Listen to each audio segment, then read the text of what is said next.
오늘 하나님께서 우리들에게 주신 말씀은 다니엘 6장 1절에서 10절 말씀입니다. 다니엘 6장 1절에서 10절 말씀입니다. 구약성경 1242페이지입니다. 1242페이지.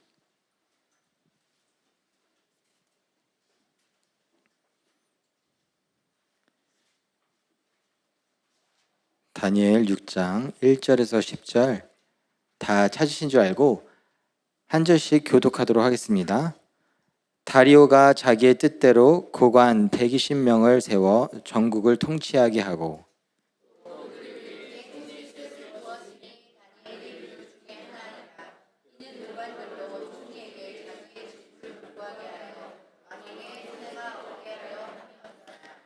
다니엘은 마음이 민첩하여 총리들과 고관들 위에 뛰어남으로 왕이 그를 세워 전국을 다스리게 하고자 한지라.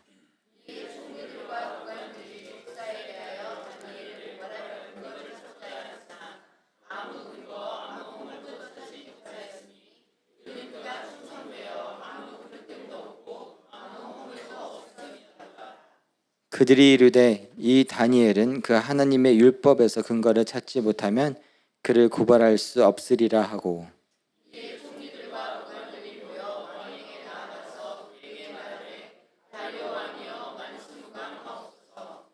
나라의 모든 총리와 지사와 총독과 법관과 관원이 의논하고 왕에게 한 법률을 세우며 한 금령을 정하실 것을 구하나이다. 왕이여 그것은 곧 이제부터 30일 동안에 누구든지 왕 외에 어떤 신에게나 사람에게 무엇을 구하면 사자굴에 던져 넣기로 한 것이니이다.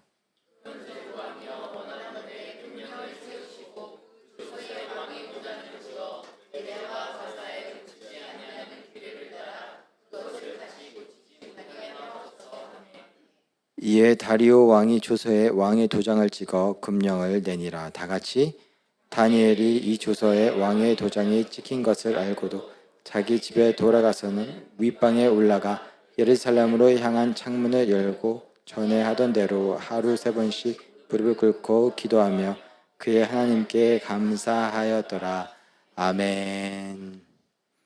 저희들은 오늘 함께 다니엘의 감사라는 제목으로 하나님의 말씀을 나누도록 하겠습니다.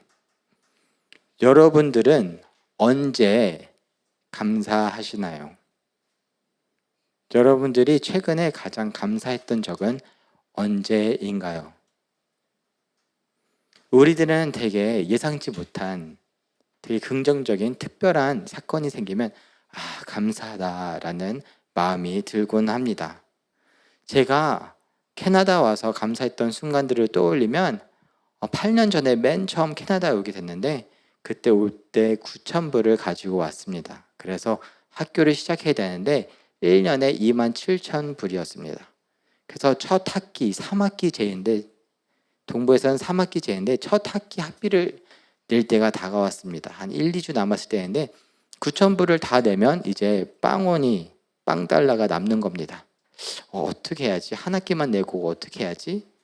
했는데 갑자기 정부기관과 학교에서 연락이 와서 학비의 95%가 감면이 되었습니다. 그때 들었던 마음은 감사하다. 너무 감사하다. 이렇게 4년이 지났습니다. 4년이 지나니까 제 은행 잔고가 어떻게 되었을까요? $달러가 남아 있었습니다. 그래서 어떻게 해야 되지? 어떻게 돼야지 하는데 또 갑자기 학교에서 졸업 장학금을 주겠다고 $10,000를 입금시켜 주었습니다.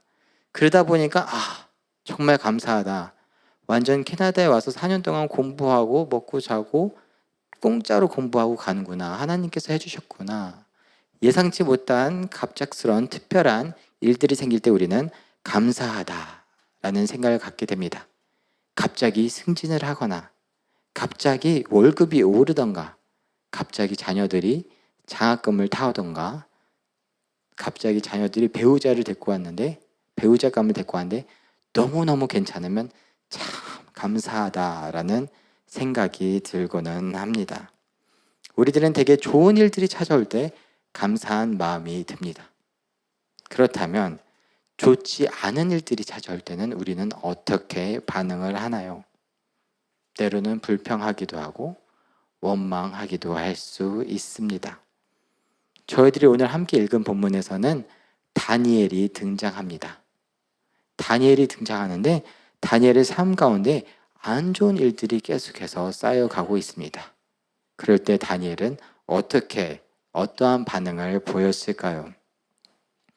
바벨론은 엄청난 왕국이었습니다.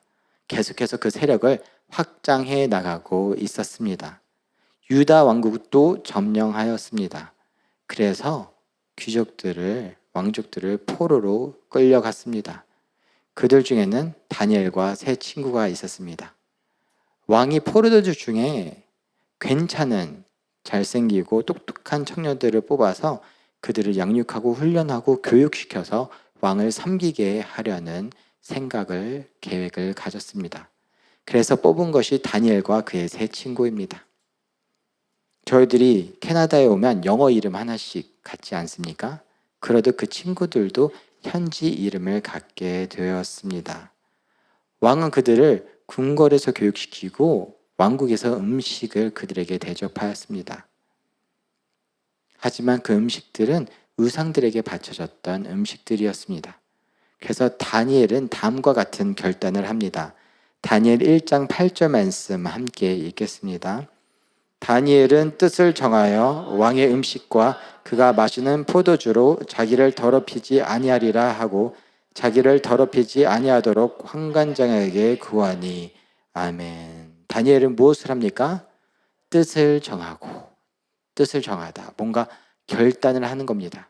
나는 비록 이 바벨론 왕궁에서 교육을 받고 하지만 나는 뭔가 구별된 모습으로 서 있어야 되겠다. 난 뭔가 차별된 모습으로 하나님을 따르는 사람으로 뭔가 구별된 모습으로 서 있어야 되겠다. 뜻을 정한 것입니다. 결단한 것입니다. 그래서 그는 환관장에게 찾아가서 얘기합니다. 저는 이 음식을 먹지 않겠습니다. 저만의 음식을 먹겠습니다. 사실 식사의 자리가 매우 중요합니다. 예수님께서도 매우 중요하게 여기셨습니다. 그 자리에서 많은 교제가 오갑니다. 하지만 그 식사의 자리마다 소외되는 것은 상당한 불이익입니다. 특별히 포로 출신이고 또한 소수민족 출신이면 더욱 그럴 것입니다. 제가 중학교 1, 2학년 때 국제학교를 다녔던 적이 있는데요. 점심시간만 되면 한국인의 밥상에는 뭐가 있죠? 김치가 있습니다. 근데 이 친구들은 뭐를 먹고 있죠? 스파게티, 햄버거, 피자를 먹고 있는데 제가 도시락을 열려고 하는데 제 도시락에는 김치가 있었던 것입니다. 그래서 제가 열었을까요? 열지 않았을까요? 열지 않았습니다. 그때부터 제가 어떻게 했냐면 등교할 때 경비 아저씨들이 문 앞에서 기다리고 있습니다. 그럼 경비 아저씨들에게 주었습니다. 또는 경비 아저씨들 없을 때 조금 들어가면 청소하는 제니터들이 있습니다. 제니터들에게 주고 하교할 때 빈 도시락통을 받아왔습니다. 그래서 학교 경비들과 제니터들은 저를 엄청 좋아했습니다. 왜요? 제가 음식을 제공했기 때문에. 하지만 저는 그 식사의 자리에 함께하지 못했습니다. 뭔가 조금 소수민족으로서 이걸 열면 냄새나고 싫어하지 않을까. 다니엘은 포로 출신이고 소수민족이었습니다. 그 가운데에서 그는 같이 식탁의 교제의 자리에 함께할 수 없었던 것입니다. 매일매일 반복되는 것은 그에게 상당한 불이익이었을 것입니다. 그럼에도 불구하고 그는 뜻을 정하여 결단을 합니다. 하나님을 위해서 내가 이걸 감수하고 가겠다. 엄청난 결단입니다. 이렇게 결단을 하면서 가면 뭔가 하나님께서도 인도하시고 이렇게 도와주셔야 될 것 같은데 그에게 오히려 위기의 순간들이 닥쳐옵니다. 느부갓네살 왕이 왕국을 다스린 지 2년째 되던 해에 그가 밤중에 꿈을 꿉니다. 꿈을 꾸는데 그 꿈이 심상치 않습니다. 근데 그것이 무슨 꿈인지 도저히 이해가 가지 않는 것입니다. 그래서 그가 술사들을 부릅니다. 내가 꿈을 꾸어 번민하오니 이 꿈을 해석하여 주오. 근데 술사들은 도대체 무슨 꿈인지 알 수 없습니다. 왕이시여, 저에게 어떤 꿈인지 말씀을 해주시면 저희가 해석해 드리겠습니다. 그러자 왕이 말합니다. 아니, 어떤 꿈인지 자네들이 말하고 그리고 자네들이 그것을 해석하여 줬으면 좋겠어. 아니, 어떻게 그 꿈을 알 수가 있습니까, 왕이시여? 신이라면 모를까 저희들은 알 수가 없습니다. 그렇다면 내가 꾼 꿈도 알지 못한다면 어떻게 해석을 하겠다는 거요? 그거 다 거짓말 아니요. 그래서 왕은 대노하여서 모든 술사들과 바벨론 지혜자들을 사로잡아 죽이라고 명합니다. 그 지혜자들 중에는 누구도 포함되어 있나요?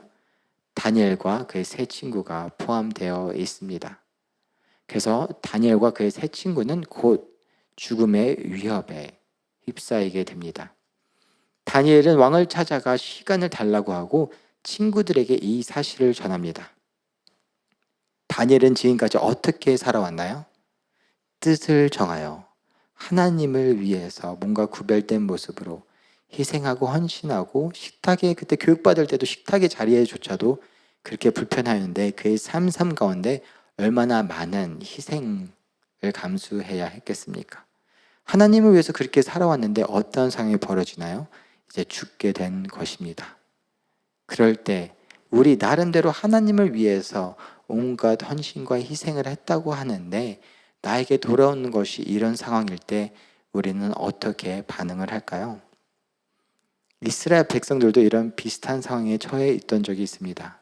출애굽 사건입니다.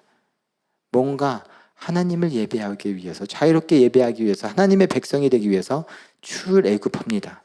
그래서 열심히 도망가는데 앞에는 홍해바다, 뒤에는 애굽 군인들. 그때 이스라엘 백성들은 어떻게 반응하나요? 불평과 원망을 합니다. 이것이 뭐야? 모세 어떻게 좀 해봐. 하나님, 이것이 무엇인가요? 하지만 불평과 원망은 아무것도 바꾸지 못합니다. 그 가운데 모세는 어떻게 하나요? 이 상황을 하나님께 가지고 나옵니다. 다니엘 또한 이 상황에서 어떻게 하나요? 다니엘 2장 18절 말씀 함께 있습니다. 하늘에 계신 하나님이 이 은밀한 일에 대하여 불쌍히 여기사 다니엘과 친구들이 바벨론의 다른 지혜자들과 함께 죽임을 당하지 않게 하시기를 그들로 하여금 구하게 하니라. 아멘. 어떠한 반응을 보입니까? 불평하고 원망을 하나요? 아니요. 하늘에 계신 하나님, 불쌍히 여겨주세요. 이 상황을 하나님께 가지고 나옵니다. 하나님께 가지고 나왔을 때 하나님께서 그 상황을 어떻게 하십니까? 하나님께서 다음과 같이 하십니다. 19절과 23절 말씀 함께 읽습니다. 이에 이 은밀한 것이 밤의 환상으로 다니엘에게 나타나 보이매 다니엘이 하늘에 계신 하나님을 찬송하니라. 나의 조상들의 하나님이여, 주께서 이제 내게 지혜와 능력을 주시고 우리가 주께 구한 것을 내게 알게 하셨사오니 내가 주께 감사하고 주를 찬양하나이다. 곧 주께서 왕의 그 일을 내게 보이셨나이다 하니라. 아멘. 그 간구함 가운데 어떠한 일이 일어나나요? 밤에 환상이 보입니다. 왕이 꾸었던 그 꿈을 하나님께서 보여주십니다. 그리고 그 뜻을 다니엘에게 알려주십니다. 그러자 다니엘은 어떻게 반응하게 됩니까? 이 위기의 상황이 바뀐 것입니다. 그러자 23절에 내가 주께 감사하고, 위기의 순간에 우리가 그 상황을 주님께 가지고 나오면 주님께서는 그 상황을 바꿀 수 있습니다. 그래서 그 위기의 순간 가운데 다니엘은 하나님께 가지고 나왔더니 그 다음 나온 고백이 하나님 감사합니다.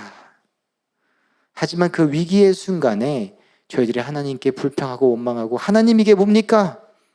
내가 하나님을 위해서 뜻을 정하여 어떻게든 구별된 모습으로 살아가려고 이렇게 애썼는데 이것이 무엇입니까? 라고 불평하고 원망한다면 그 상황은 아무것도 바뀌지 않습니다. 위기의 순간에 주님 앞에 가지고 나아가는, 모세처럼 다니엘처럼 주님 앞에 가지고 나아가는 여러분들 되시기를 소원합니다. 시간이 흘러 왕이 2명이나 바뀝니다. 누부갓네살, 그의 아들 벨사살, 그리고 다리오 왕입니다. 다리오 왕은 이 큰 왕국을 통치하기 위해서 다음과 같은 방법을 사용하기로 합니다. 오늘 본문 1절과 2절 함께 읽습니다. 다리오가 자기의 뜻대로 고관 120명을 세워 전국을 통치하게 하고 또 그들 위에 총리 셋을 두었으니 다니엘이 그 중에 하나이라. 이는 고관들로 총리에게 자기의 직무를 보고하게 하여 왕에게 손해가 없게 하려 함이었더라. 아멘. 이 큰 왕국을 통치하기 위해서 어떠한 방법을 씁니까? 고관 120명의 리더들을 세웁니다. 그리고 그 위에 또 누구를 세웁니까? 총리 3명을 세웁니다. 마치 총리 1명당 리더 40명씩. 그 총리 3명 가운데 누가 있습니까? 다니엘이 있습니다. 하지만 저희들이 이미 앞서 아는 것처럼 다니엘은 어떠한 모습으로 이 큰 바벨론 제국에서 이 타 문화권에서 어떻게 살아가고 있습니까? 뜻을 정하여 어떻게든 구별된 모습으로 살아가기 위해서 애쓰고 흠쓰고 있습니다. 그것이 그의 단점이 될 수도 있는데 그의 강점이 되기도 했던 것입니다. 왕이 보기에 뭔가 확실하게 구별되어 있는 모습이 보였던 것입니다. 그래서 왕은 다음과 같은 계획을 세웁니다. 오늘 본문 3절 말씀 함께 읽습니다. 다니엘은 마음이 민첩하여 총리들과 고관들 위에 뛰어남으로 왕이 그를 세워 전국을 다스리게 하고자 한지라. 아멘. 다니엘은 어떻습니까? 너무 뛰어나서 왕은 어떠한 계획을 세웁니까? 왕 밑에 누구예요? 다니엘을 놓고 그 밑에 총리를 놓고 그 다음에 120명의 고관을 두려고 하는 겁니다. 근데 이 다니엘은 어디 출신이에요? 포로 출신이에요. 그렇다면 요 위에 총리들과 고관들은 대부분 어디 출신일까요? 로컬 현지인들이겠죠. 그러면 기분이 좋을까요? 좋지 않을까요? 좋지 않습니다. 아니, 저 포로 따위가 우리를 다스려? 왕 밑에 바로 저 포로 따위가 우리를 어떻게 한다고? 납득이 가지 않습니다. 그래서 이들은 어떻게든 끌어내리고 끌어당기려고 합니다. 근데 아무리 찾고 찾아도 다니엘은 어떻게든 하나님 앞에 정직하고 구별된 모습으로 살려고 했기 때문에 흠이 잡히지가 않습니다. 단 태클을 걸 수 있는 게 하나가 있는데 다니엘의 신앙생활, 다니엘의 믿음에 관한 것입니다. 그래서 그들은 왕을 찾아가 다음과 같은 요청을 합니다. 오늘 본문 7절 말씀 함께 있습니다. 나라의 모든 총리와 지사와 총독과 법관과 관원이 의논하고 왕에게 한 법률을 세우며 금령을 정하실 것을 구하나이다. 왕이여, 그것은 곧 이제부터 30일 동안에 누구든지 왕 외에 어떤 신에게나 사람에게 무엇을 구하면 사라구려에 던져주기로 한 것이니이다. 아멘. 무엇을 요청하나요? 지금으로부터 30일 동안 왕 외에 그 어떤 누구에게라도 기도를 하면 그 사람은 사자굴에 던져넣게 해주세요. 왕만이 높임을 받기를 원합니다. 그러니 왕 외에 그 어느 누구에게라도 기도를 하거나 한다면 그 사람은 잡혀가게 해주세요. 다니엘의 습관을 너무나도 잘 알고 있었던 것입니다. 이렇게 하면 걸릴 수밖에 없지라고 생각했던 것입니다. 다니엘은 이 소식을 접하게 됩니다. 접하고 나서 다니엘은 어떻게 행동을 했을까요? 다음과 같이 행동을 합니다. 10절 말씀 함께 읽습니다. 다니엘이 이 조서에 왕의 도장이 찍힌 것을 알고도 자기 집에 돌아가서는 윗방에 올라가 예루살렘으로 향한 창문을 열고 전에 하던 대로 하루 3번씩 무릎을 꿇고 기도하며 그의 하나님께 감사하였더라. 아멘. 다니엘이 어떻게 하고 있습니까? 창문을 열고 예루살렘을 향해서 무릎을 꿇고 기도합니다. 왜요? 전에 하던 대로. 즉 이것은 다니엘의 습관이었던 것입니다.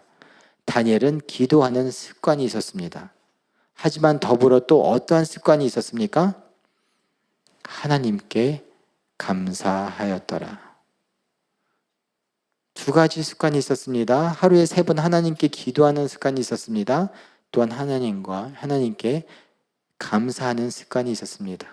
어떻게 기도와 감사가 같이 가고 있는 것일까요? 우리가 이 세상을 살아가면서 예수님을 믿는다고 한다 하더라도 여기저기 문제가 튀어나오면 우리들의 초점은 어디로 향하게 됩니까? 그 문제들에 향하게 됩니다.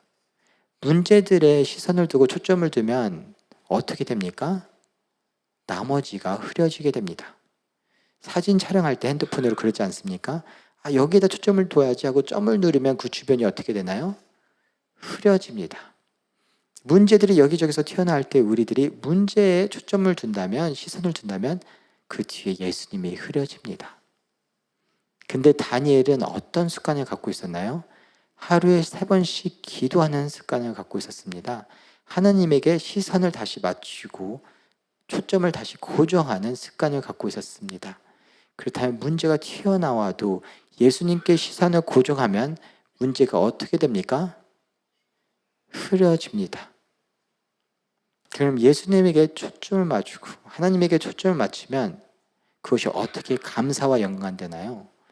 하나님께서 부어주신 은혜를 다시 기억하게 되는 겁니다. 하나님에게 초점을 맞추고 예수님에게 초점을 맞추고 있기 때문에 하나님께서 나에게 부어주셨던 은혜, 하나님께서 나에게 이미 허락하신 은혜를 다시 한번 계속해서 초점을 두고 기억하게 되는 것입니다. 우리는 상황에 따라 감사하는 경우가 많습니다. 그 상황이 일어났을 때는 감사합니다. 하지만 그 상황이 익숙해지면 우리는 어떻게 됩니까? 덜 감사하게 됩니다. 감사했던 것이 익숙해지면 더 이상 감사하지 않게 됩니다. 제가 8년 전에 몬트리올에 처음 갔을 때 집이 방 1개에 화장실 1개였습니다. 근데 11층이어서 상당히 높은 위치에 있었던 건물입니다. 주변에 그렇게 높은 건물이 없었습니다. 눈이 오면 정말 멋진 풍경이 눈앞에 있었습니다. 근데 거기서 4년 있으면서 아이가 하나, 둘 태어나고 보니 그렇게 너무나도 감사하고 좋았던 집인데 뭔가 조금 작은 게 아니야 라는 덜 감사하는 마음이 생기기 시작했습니다. 제가 밴쿠버에 오게 되면서 방 2개, 화장실 2개로 이사하게 되었습니다. 2배인 집입니다. 처음에 왔는데 이거 천국 아니야? 와, 너무 좋다. 이렇게 넓어. 근데 4년이 지나면서 또 아이가 1명이 태어나서 3이 되고 2명이 좀 크고 나니까 막 뛰어다니니까 조금 좁은 거 아니야? 덜 감사하는 마음이 생긴 겁니다. 왜 그렇습니까? 분명 감사했던 건데 익숙해지면 어떻게 됩니까? 덜 감사해집니다. 여전히 감사해야 하는 건데. 하지만 우리는 되게 많은 경우 이렇게 감사한 것에 너무 익숙해져서 덜 감사할 때가 있지 않은가 싶습니다. 다니엘은 어떻게 해서 계속해서 감사하는 삶을 살 수 있었을까요? 첫 번째, 그는 좋은 일이 아닐 때에도, 위기의 순간이 다가왔을 때도, 죽음의 위협의 순간에도 그거 가운데 불평과 불만과 원망을 하는 것이 아닌 하나님께 가지고 나왔습니다. 그리고 하나님께서는 그 상황을 바꾸실 수 있었습니다. 그러자 더욱 감사의 고백이 나오게 되었던 것입니다. 또한 2번째, 다니엘은 습관이 있었는데 기도하는 습관과 감사하는 습관이 있었습니다. 하루에 3번씩 하나님께 초점을 두니 하나님께서 이미 부어주셨던 은혜를 계속해서 되새기고 기억할 수 있었던 것입니다.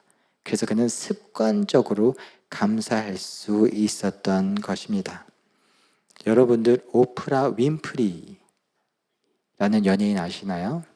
흑인 여배우고 유명한 토크쇼를 진행했던 여성입니다. 하지만 그녀는 매우 불우한 환경에서 자랐습니다. 10대인 싱글맘 밑에서 태어났습니다. 9살 때 성추행, 소폭행을 당했습니다. 14살 때 임신하여서 아이가 태어났는데 2주 만에 죽게 되었습니다. 마약도 접하게 되었습니다. 100kg 이상의 몸무게로 늘어나게 되기도 했었습니다. 그런데 그런 그녀가 오늘날에는 되게 성공한 여성으로 이미지 메이킹이 되기도 합니다. 그녀는 어떻게 이 상황을 다 감당할 수 있었을까요? 그녀가 습관적으로 하는 한 가지가 있었다고 합니다. 그것이 무엇인지 아시나요? 감사 일기장을 쓰는 거였습니다. 그래서 매일 5개의 감사 제목을 썼다고 합니다. 되게 거대한 것이 아니었습니다. 되게 평범한 것, 일상 가운데 서 있는 것. 하나님, 따뜻한 햇살 감사합니다. 하나님, 맛있는 점심 스파게티 감사합니다. 하나님, 직장에서 화를 내지 않고 참을 수 있는 인내심을 주심에 감사합니다. 자신의 삶 가운데 이미 주어져 있는 소소한 감사의 기도 제목을 매일매일 습관적으로 되새기고 적었다는 것입니다. 저와 여러분, 주님께서 이미 부어주시는 은혜가 많은데 그 감사한 것들에 너무 익숙해져서 이미 너무 젖어 있어서 그것을 간구하고 살아가는 저희들이 되는 것이 아니라 다니엘이 그랬던 것처럼 습관적으로 감사하는 여러분과 저 되기를 소원합니다.